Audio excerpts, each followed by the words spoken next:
Hi everyone, welcome to the Future Skills podcast. It's episode 1 in our first series, Be Inspired. Today our guest on the podcast is owner and director of Universal Skills, Daniel Coleman. We're going to be looking back on Danny's career and having a look how he got involved in the training industry.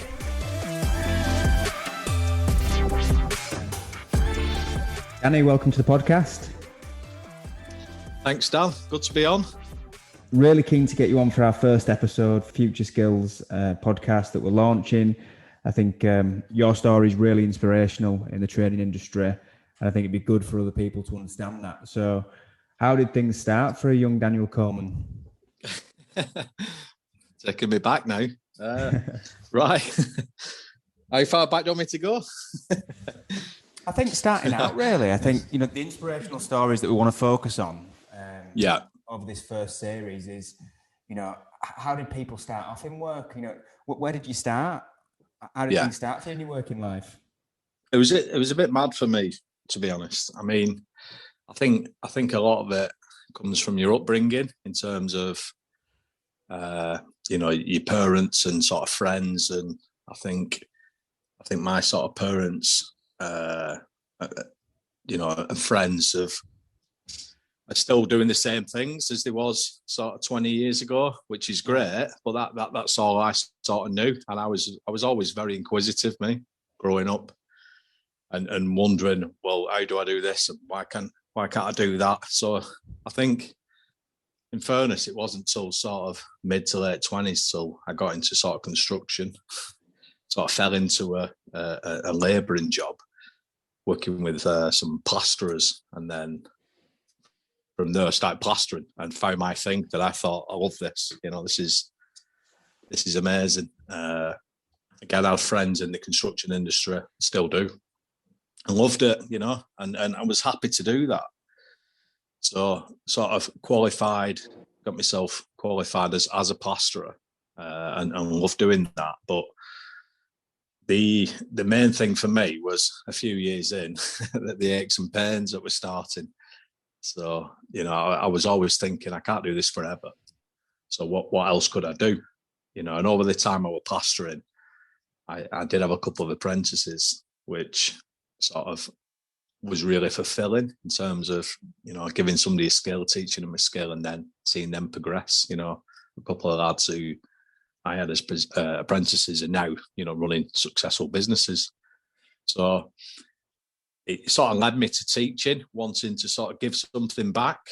And from there, really, I got an opportunity with the Manchester College to teach, and absolutely loved, everything about that. I was sort of apprehensive, like thinking, have I got the skills to do this? Obviously, coming from plastering to like thinking, I'm working at a college, am I good enough? And, do I have the skills? And, am I sort of winging it? All this kind of thing starts going through your head. And, I just thought one thing I always do is give things a try. So I give it a try, and literally from starting at the college, from not being able to really switch on a computer, and because I've never really been on a computer at the time, never needed to. And literally, it was like starting from scratch. So when I started at college, I was like, made it my mission to, understand how to put a PowerPoint together, and, how to get the best out of the sessions that we're going to deliver. So I did put a lot of time in. And over the time I was at the college, I did a 2-year sort of cert ed degree. So, a degree in teaching, basically. I did like a CAD course. I did my A units. I really worked hard for 2 to 3 years trying to get my skills up there, because, I just wasn't comfortable, standing there in front of people, not knowing what I was doing. So, yeah. You want to be the best at it. Yeah, so 2 years to do the cert ed. So even though I was at Manchester College, we actually did it through Huddersfield University. So it was like, the college supported it, and one day a week we went over to a campus and had the delivery in Manchester, but it was in partnership with Huddersfield. We did that over 2 years. And, for me, I always want, I want to make things better. If something's not right, I'm like always thinking, right, how can we do that better? So the more confident I got, the more stuff I learned. I wanted to incorporate things with the training. So I actually went to the head of division at the college with this idea of doing this curriculum, which was like the building of a house. So basically you had all these divisions in the college. So you had, your brickwork, your joinery, your plumbing, your plastering, all these sort of different trades. Yeah, the curriculum was quite disjointed. So basically the idea I came up with was, well, if we had a journey from building a house, from literally sourcing the land to, digging footings and putting services in, to actually going through each process of building a house, at some point in that journey, everybody's involved. So basically plastering isn't so sort of the back end, but before that, what happens before I come in, and then what happens after I've been in, so the curriculum idea was to build this progress on, so that everybody could use this curriculum. And, I spent a lot of time, did a hell of a lot of work putting it together, and it never really sort of took off in terms of the support from the college. There wasn't the resources and the money to put into it. And it was a bit disheartening, really disheartening. The reason why you decided to go into training yourself with that? Yeah, well, part of it, yeah. I mean, the thing is, for me, that the satisfaction is through helping people. It did seem a little bit that the satisfaction for the college was getting the monetary value of learners. And, it's without sort of, slagging the college off, I wouldn't do that, because it was a great place while I was there. The process is wrong in my eyes.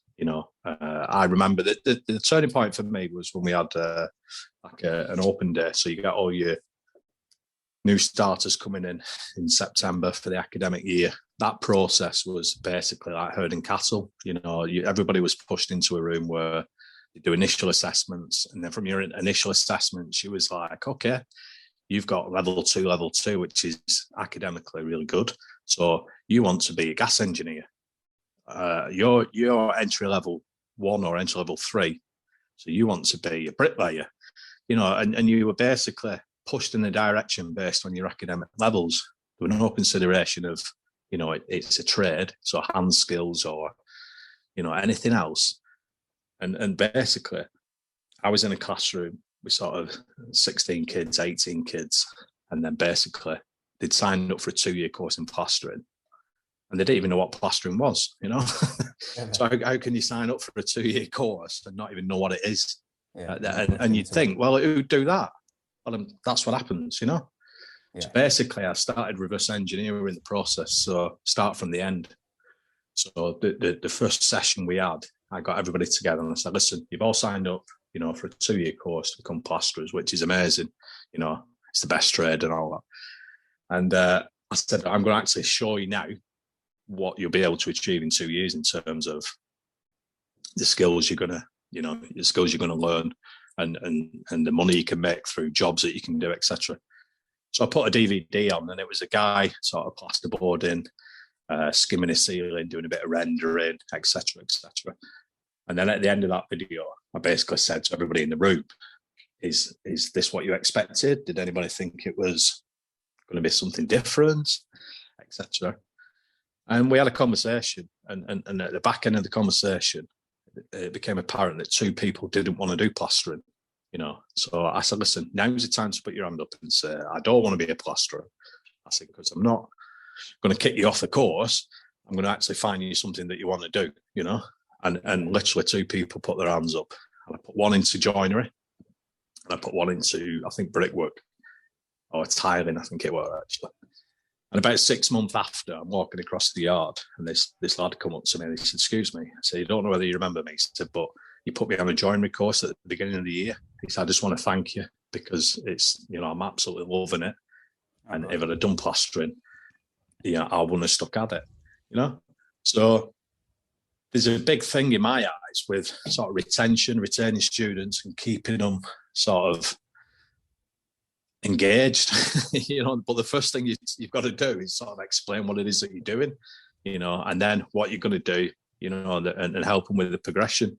And I didn't feel that was happening. So the leap of faith for me, it was weird really, because at the time, the college was asking for voluntary redundancies, and my job was safe, and a couple of lads who I work with are still there now, so I dare say I could have still been there now, but I actually volunteered, and I said I'll take it, and I said at the time, I'm going to set up my own training centre, and to be honest, I didn't have the money to do it, it was a leap of faith, it really was, but I believed that I could actually do something better, and that's where it started really. So was your vision always, when we walk into the training centre here in Wakefield, a lot of people that come around and have a look at the training centre are really impressed with the street. Was that always your vision, that you wanted to have the street with the real life scenario?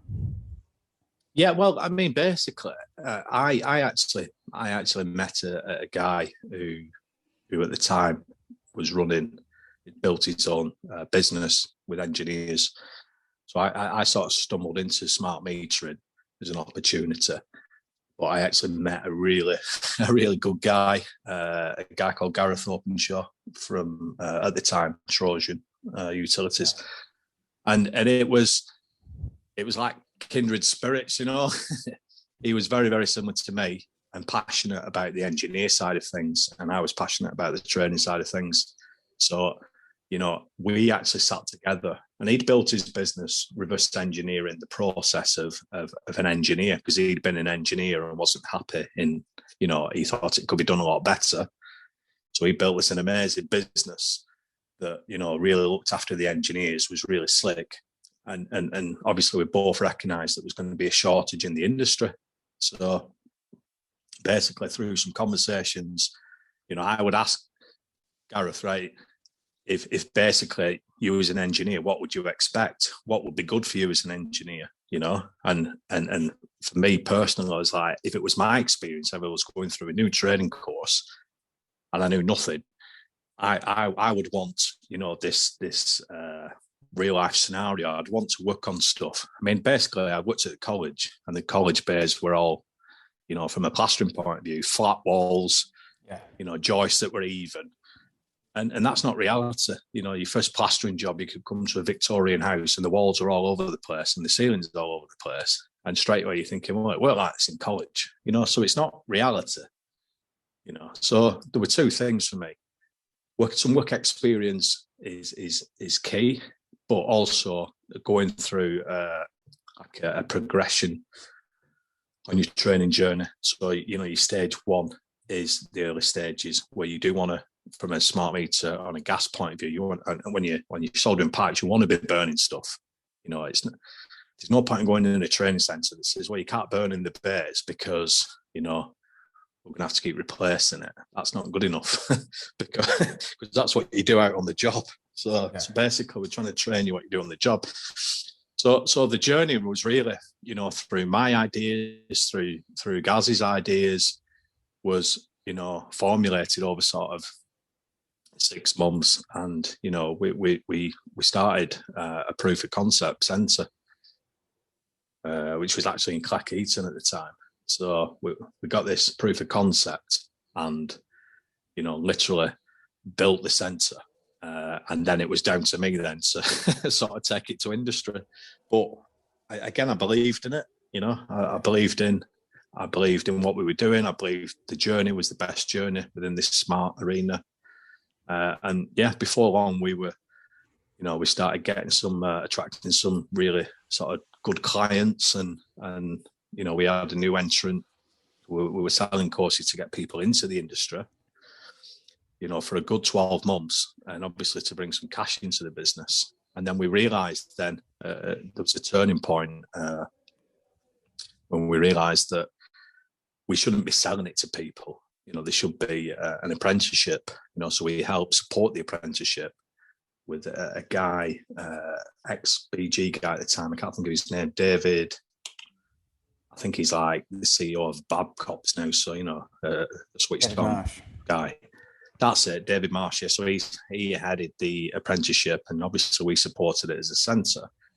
And we, started delivering apprenticeships because it was the right thing to do, basically. We didn't want to be taking money off people, and then if they couldn't get a job, they're saying, well, I've paid this money and I'm trained to do it, but I can't get a job. That doesn't sit right with me, It's not about taking... Initially, I'm right in thinking that people would fund themselves through the training at Cleckheaton, and then it developed into an apprenticeship where there was more employer-backed and there was a job at the end of it, because people could originally go through the training and pay for the qualifications, but there might not be a job at the end for them. That was right, wasn't it? Yeah, absolutely. And we did, in fairness to us, we got everybody work placements, and we did, try, that the percentage of people getting jobs was very high.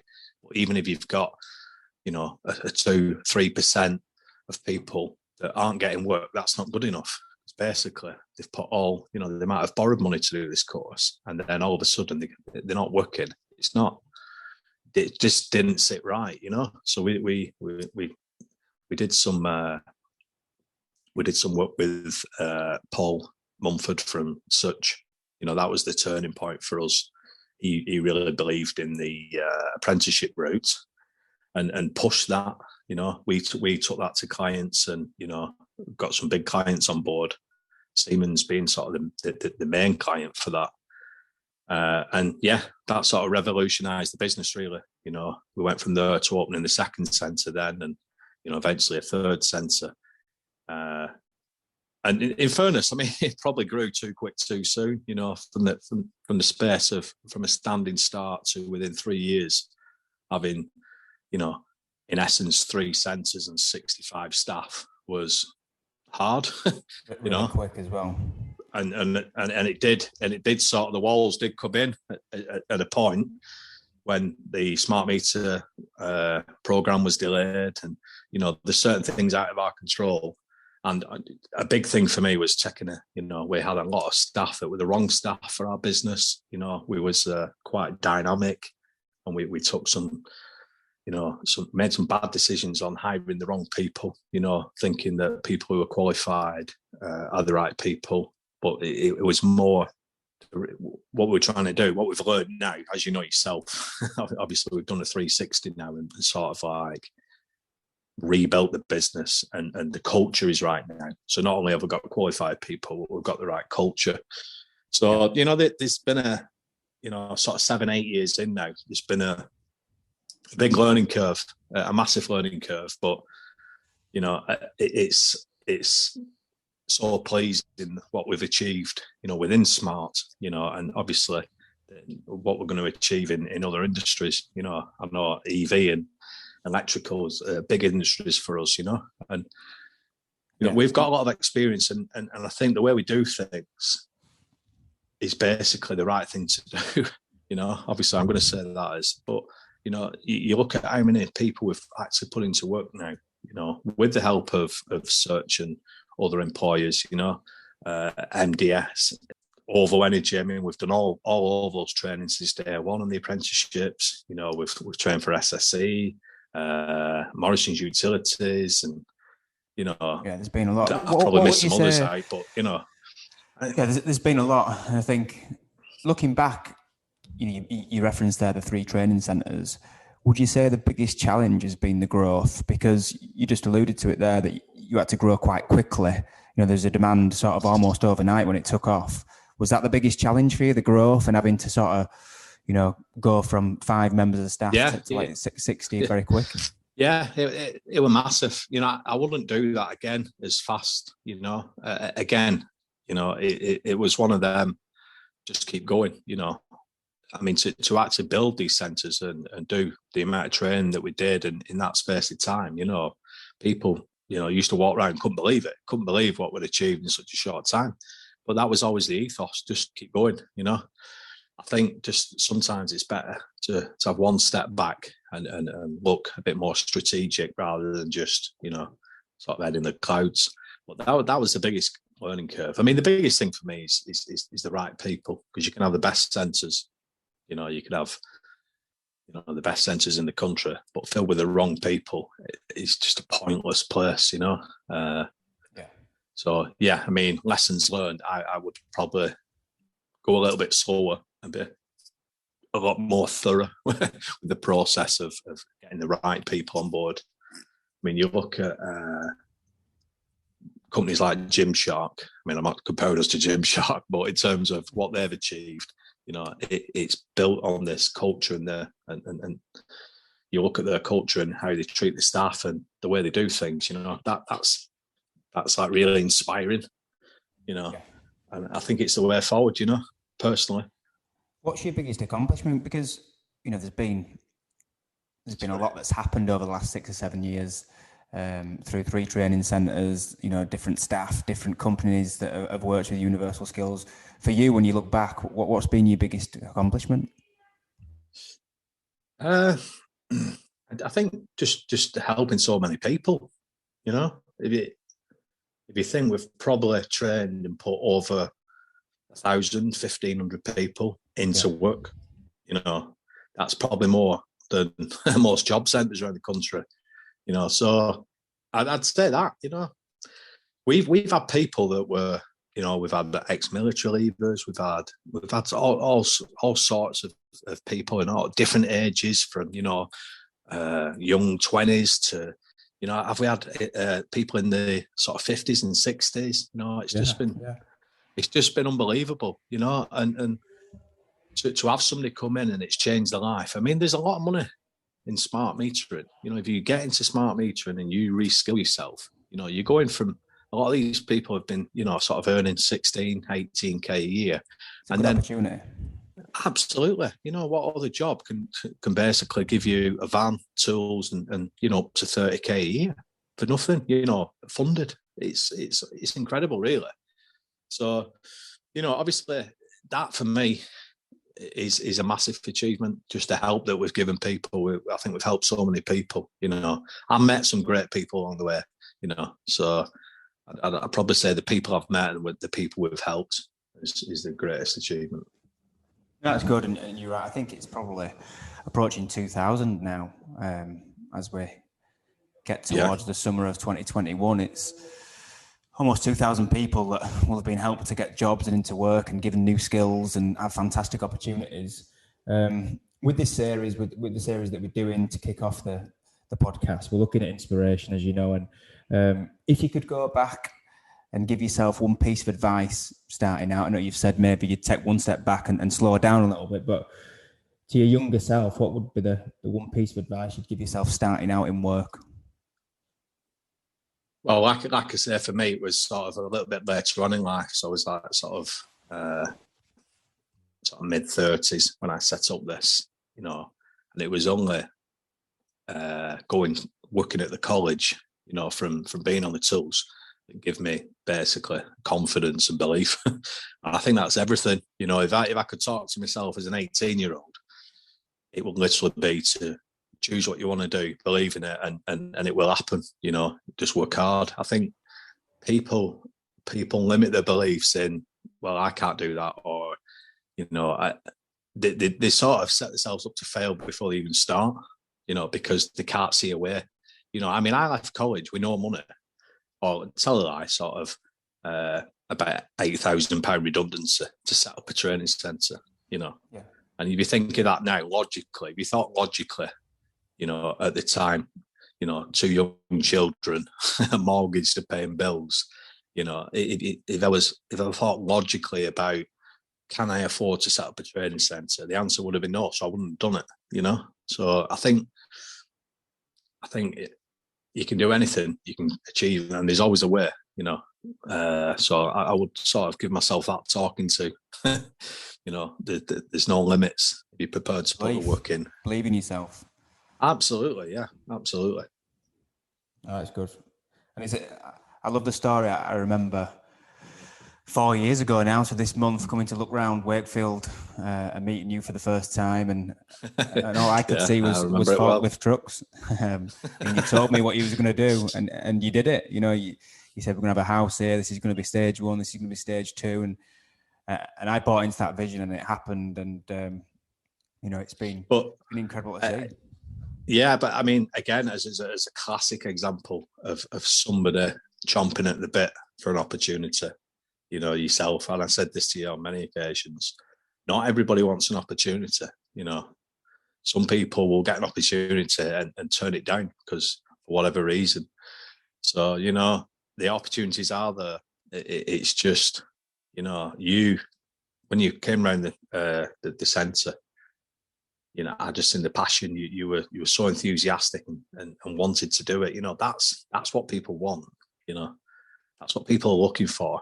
A bit of passion and enthusiasm, and somebody who wants to. I'd rather have somebody who's passionate, enthusiastic, as opposed to somebody who's done the job for 40 years and knows it all. That's one massive thing I've learned.